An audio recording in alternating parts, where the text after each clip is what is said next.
دوستانو په خیبر کې ډیر کامیاب امن پاسون وشو. په دغه ټولو پښتنو ته لاره بر پښتنو ته اول مبارکباد ویم. د هغې نه بعد ګیلمن بچوړي خبرې کړي دي، دا راسه واورئ.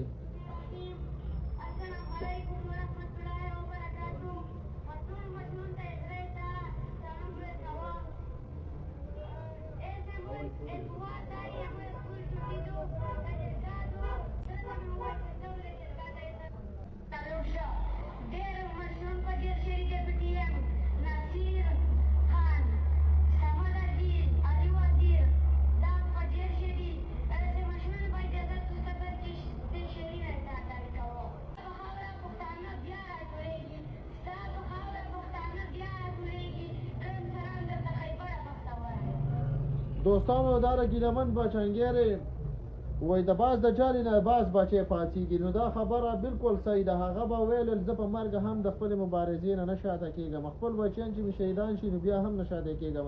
نو دا هغه خبره ده چې اوس ښکاره کېږي.